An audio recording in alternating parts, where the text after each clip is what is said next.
Yo guys, it's slyroh. Today we are back reading some more Ultra Despair Hagakure, the spin-off novel that absolutely everybody loves, except for me. I'm just kidding. I don't know if people like this or not, but 3 chapters in, I mean, I don't really care about what's going to happen, but I guess I'm interested in any more lore tidbits overall. So yeah, today we're reading chapter 4 in this 5-chapter story. So let's just go ahead and continue on and see if anything more interesting happens. Ultra Despair Hagakure is gonna start, dude. Oh yeah.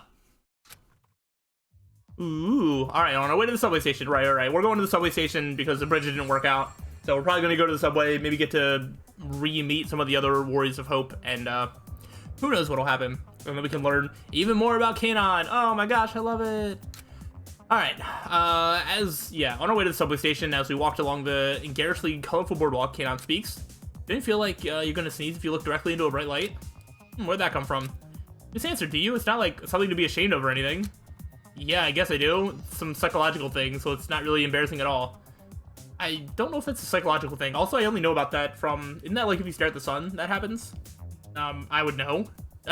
Like, come on, you can't tell me that you've never tried to stare at the sun. It doesn't go well at all. So it's also not embarrassing to have to go to the bathroom when you walk along the shore, right? No, it's not embarrassing either. I agree with her, but I'm not sure why. Cannot stand silently.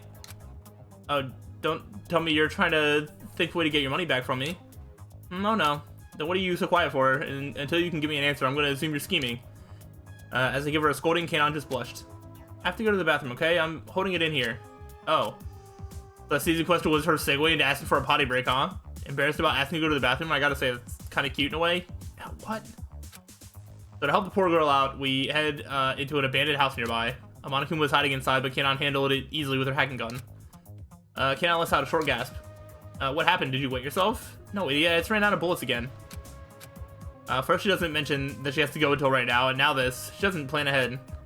Well, there are no more Monokumas in here, so it's safe. You can go finish your business. Alright, here, hold this. Kanon hands me the purse that was hanging on her shoulder. I take it from her, and as she disappears into the bathroom, an idea pops in my head. I wonder if there's money in that purse. Hey, I know. I should take a peek into her purse. Then she's the daughter of the director of TAT Television. Maybe she might be hiding some kind of treasure in here. If I borrow it and take it to a pawn shop, then I won't even have to rely on the reward money. Yeah, just borrowing. Just gotta borrow it for a little bit. I whistled innocently, then slowly unzipped the purse. If you're whistling, I don't know, you're probably like up to no good. A pocketbook, wallet, and cell phone is inside, and that's it. Ha, didn't expect that. For a high school girl's purse, it's pretty clean and organized. Oh well, I'll take a quick look inside her wallet. Damn, I thought she would be loaded, but there was barely anything. Only a little bit of change and some cards. She probably gave all her cash to me when I told her fortune. Would someone really use up all their money just to hear their fortune from a man they just met? I guess because she's a rich girl, she doesn't know the value of money. She doesn't think ahead. She's a dangerous one to marry, this girl. I put away the wallet, but as I do, the pocketbook opens. I was like, are you planning to marry her? Or I don't understand, huh? I can't help but let out a sound. What the heck is this? As I turn the pages, goosebumps form my skin. Is it... Oh, Big Brother Leon, Big Brother Leon, Big Brother Leon, Big Brother Leon. Like, times 100. Oh my gosh, it never ends. Big Brother Leon. You know, I think this chick has a problem. You know, hot take, but I think she's got a problem. Okay. I was like, is it gonna keep going? I turned the pages trying to navigate this bizarro love maze. Wall, turn, wall, turn, wall, wall, wall, turn, turn, turn, wall, wall, wall, wall, turn, turn, turn, turn. The Big Brother Leon hell goes for pages upon pages. What the fuck? Okay, this is scary crazy. I gotta get out of this hell. I skip a big chunk of pages. It looks like by the time she got to these pages, she was running out of ink in her pen. I do a double take of the page. Huh? I make a noise involuntarily once again. What she had written there. They're called Future Foundation, but it's not my future. I'm going to crush that group of hypocrites one by one. Ooh. This is beyond unsettling. I open my eyes wide to take it all in, and I start to remember things Kanon had said to me. But she was talking in her sleep. Big Brother Leon. Kanon's reaction to my fortune telling. I know your fortune is wrong because my destined lover is already dead. The puzzle pieces start to come together.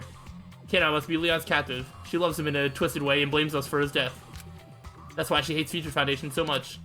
But how does she know anything about when what went on at Hope's Peak if she was imprisoned all this time.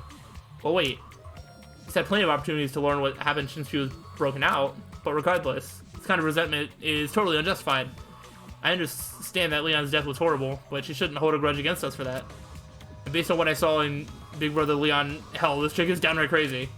It's way too dangerous to stick around with her. I hear the bathroom doorknob start to turn. I quickly put the pocketbook back inside her purse.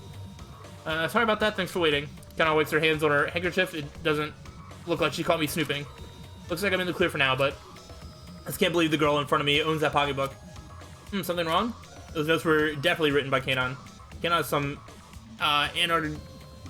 anachronistic? Sure. Love-addicted weirdo. She holds a deep grudge against the survivors of the Hope's Peak killing game. Why are you making that face? Hey, pervert, you got all excited to imagine me doing my business, didn't you? Yeah, sure, that's it. Hero, no. You come up with something better. You're a terrible liar. I was kidding, ew. Unable to confront her about the pocketbook, I go along with her as we make our way to the subway. But I can't just keep tagging along with her like this. What is this woman thinking? If she hates Future Foundation so much, why is she helping me escape? Maybe this is just a temporary alliance because she thinks it's too dangerous to go it alone? No way. It sucks to admit it, but I'm basically no help to her at all. She could do it by herself. I'm just a burden to her. No possible reason could she have to travel with me. Is she planning on taking me hostage as soon as we make it out of this town? Maybe trying to use me as leverage to hurt Future Foundation somehow? Doesn't seem impossible. Or maybe she's trying to lure me into some dastardly trap at the subway we're going to? I could picture that happening too. As a precautionary measure, I tried reading my own fortune, heading over to the subway. I can see fragments of two possibilities. A collapsing tunnel, Kanon crying her eyes out. Why is she crying? Well, regardless, the bit about the tunnel collapsing seems bad enough. Even excluding the fact that this girl is crazy, the subway is dangerous enough as it is. But, there's no way I can leave her side. Now with 8 friggin' million in debt on my head, without Kanon's family fortune, I don't see a way of ever paying that off. But if Kanon really has a grudge against Future Foundation, would her dad reward me for saving her? Papa, no, don't you dare give any money to someone from Future Foundation. Sorry, but you heard her, I'll never give you a cent of my money. Yeah, that's how it would go down. So what do? I racked my brain trying to think of something. Oh wait, there wasn't cash inside, but her wallet still had credit cards. If I can jack one of her cards and figure out her password somehow, I can withdraw the cash. Yeah, that'll work. You're a smart guy, Hero. I'm sure you can figure out her passwords. Alright, I just gotta wait for the perfect time to for her to lower her guard, which you already had, but you blew it. What's alright? Nothing to do with you? Okay, well, anyway, look over there. It's the entrance to the subway. Kanon smiles and points to an alley. I can see stairs leading down to the entrance to an underground subway station. Now, let's not go in there. I'm still not confident about our plan. And not just that. I saw something. So what? I saw the future with my fortune telling. If we go to the subway station, you'll cry. And the tunnel will collapse. Oh, why would I cry? That's not the point. If the tunnel collapses while we're in there, we're dead. Kanon questioned me with her eyes silently, as if to say you were fine with everything up until now. What changed? I can practically hear her say it, but I don't let her say anything. Anyway, let's just not go there, okay? It's better if we don't. My instincts are telling me. Fortune telling or instincts? Fortune telling instincts. That doesn't really answer my question. Does it even matter? Kanon glares at me. Eek! Her eyes are so scary. I've seen that look before, but now that I've seen what's in the pocketbook of hers, my face goes pale and Kanon's eyes. I don't know why you suddenly changed your mind, but your fortune telling is rarely correct, right? So there's basically a 70% chance the tunnel won't collapse. Well, that's not totally true. It doesn't necessarily mean that the opposite will happen. Well, if you're gonna shoot down my idea, do you have a better one in mind? No. Don't really have an answer for that. I can't think of any particularly convincing reason not to go to the subway station. Even though I knew it was going to be dangerous, we head down the stairs through the underground. We move on to the ticket gate, the air still heavy with mistrust. As if trying to stir up conversation, Kanon suddenly blurts something out. Why did your fortune-telling ability come around? I have no reason to tell you that. Okay, what's with this attitude? Did I offend you or something? Because if so, I apologize, jeez. I'm not acting any different than normal. Bullshit, something's wrong and you aren't telling me. If you really think that, there's something wrong with your head. Come on, be serious, you're totally being mean out of nowhere. And maybe you should think about why I might suddenly have this attitude toward you. Oh no. I gave her a pretty blunt answer, speaking without really thinking. Kanon's mouth opened slightly. Oh crap. Did she figure out I saw her pocketbook? Then Kanon spoke. Were you awake? Oh. Awake? When? On that first night when I woke up to go to the bathroom. I don't know why I did it, but I put a toothpick in your hair and I couldn't get it out. What? You did what? That's so randomly funny. I knew it. This chick is out of her mind. Anyway, I have nothing to say to you. I shake my head rudely, and wouldn't you know it, out comes the toothpick. Oh, that's very convenient. It falls to my feet. Kanon breaks out laughing. That's not funny. I yell at her angrily. The mood changes instantly. Kanon sulks and pouts from being yelled at so harshly. Hey, okay, geez, I get it. You don't want to talk to me. Fine, whatever. With the bad vibes hanging over us, we make our way to the ticket gates. We pass through them, then head down the stairs to the platform. An empty electric train is stopped right in front of us. There's no damage to the outside of the train, but inside it's drenched in blood. I wonder what these people felt in their final moments before being killed. I close my eyes tight and shake my head before the violent image gets into my brain. I open my eyes and look down into the depths of the tunnel. No sign of collapsing, at least. The subway line must really be connected to the outside world. If we can head down here safely, we should be able to get outside the city. That's if it is really safe. There's a possibility Kanon will kill me before I even make it outside. Oblivious to my worries, Kanon nods towards the head train car. Want to drive it all the way out of here? And get in that bloody coffin of a train? I'd rather die. Yeah, me too. I can tell Kanon had something else to say. I'm trying to muster up the courage to fix the relationship between us. But I don't encourage her 1 millimeter. But Kanon isn't put off by the silence. Anyway, like, when you first met me, you said whack was lame, and it made me pretty happy. Where does this come from? Topic catches me off guard. Well, you looked pissed, so I thought I'd lighten the mood. Anyway, I meant it. I was happy. Kanon chuckles to conceal her embarrassment. Okay. We jump off the platform, I walk alongside her. For some reason, I'm trying not to step on the floor. I hop on the railroad tiles. Immediately, I feel pathetic. Not immediately at all. The reason I'm even alive right now is Kanon. The pocketbook was scary, but the same Kanon who wrote that stuff is the one who saved me. But I was acting so childishly, being all mean to her like that. It's not cool at all. It's okay to doubt things, but sometimes you just have to be absolutely sure. That's what I learned from the incident at Hope Peak Academy. Being suspicious because of my predictions is wrong with me. With a new surge of courage, I ask her directly, what do you think of Future Foundation? And just when I finished asking my question, or maybe it was just an instant before, Kanon kicks me hard on the ribs. I crash onto the tracks. She jumps on top of me and tightens her hands around my neck. Oh wow, this is quite a change. Oh, okay. Is that going to be the cliffhanger for that story? Now we get to see more of Kanon's backstory that I love so much. As I sit alone in my living room, I hear the sound of the front door opening. Figured it was just Mom coming home, but when I looked, I saw a stranger standing before me. The moment I realized something was wrong, I was frustrated and lost consciousness. Oh, okay, this is actually going to be interesting because it's how she got captured, I think. When I woke up, I found myself inside a neat, well-decorated room. This was my prison for a year and a half. I got bored. Bored. The memory of Big Brother Leon was the only thing keeping me sane. I kept thinking about him, and even though my imprisoned life was hell, it was nothing compared to what came next. Shortly after I was in prison, Big Brother Leon was killed by Future Foundation. I learned that right after I was freed. It happened while I was being forced into the children's game. I was hiding in a public bathroom when I saw a folder placed on top of the toilet tank. Curious, I opened it. I wish I hadn't. Ooh. Killing game at Hope's Peak Academy. An ultra exciting game took place among 16 students from Hope's Peak Academy, Class 78. The rules were simple. You must live the rest of your life inside the school. If you want to leave, kill your classmate. In this totally awesome game, the following 10 students tragically lost their lives. Leon's name was on the list. It had to be a lie. It had to be a mistake. I refused to believe it. But there were photos inside the file. It had photos? Tied up. Slumped over. The body of Big Brother Leon. Yep. Ha. No, it had to be a lie. It had to be a mistake. I refused to believe it. Again and again I refused. But the truth was staring me in the face.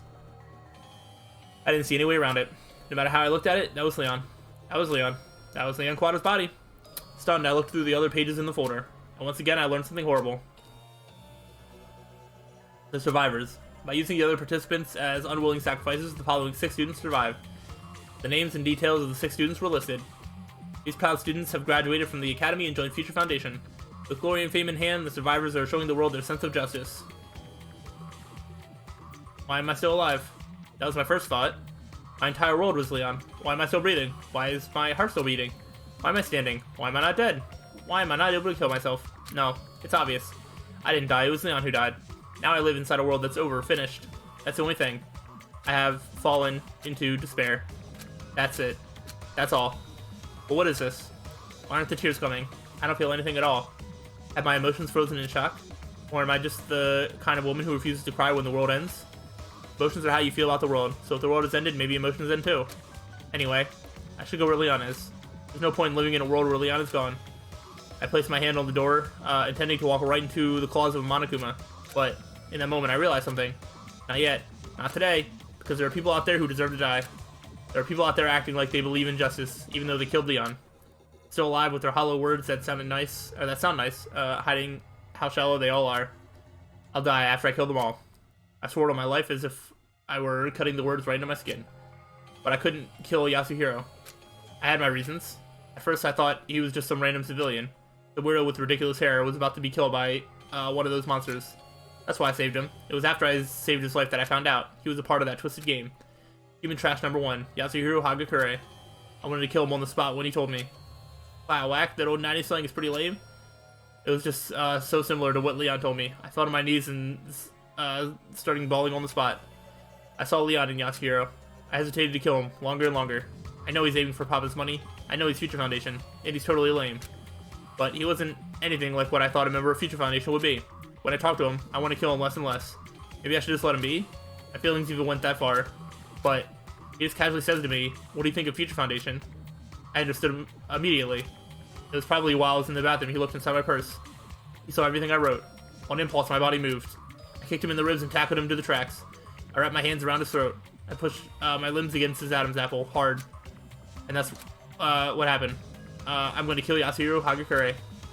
I'm trying to kill the man I used to see Leon in. Ah!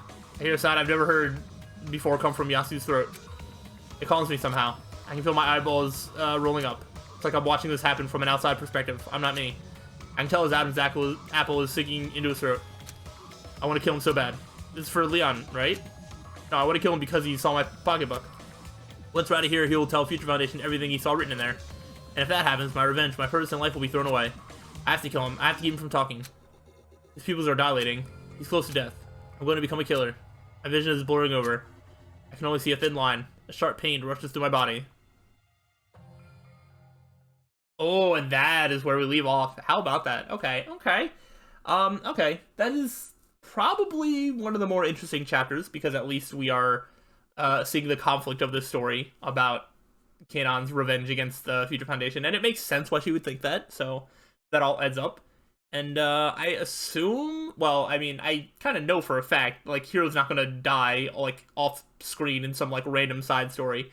So I'm interested to see how this ends. But we will have to wait till next time, because each chapter gets its own video. So hopefully y'all enjoyed chapter 4, and we're gonna finish off the story next time. So if y'all enjoyed, please let me know, and I'll see you then. Till then, peace out.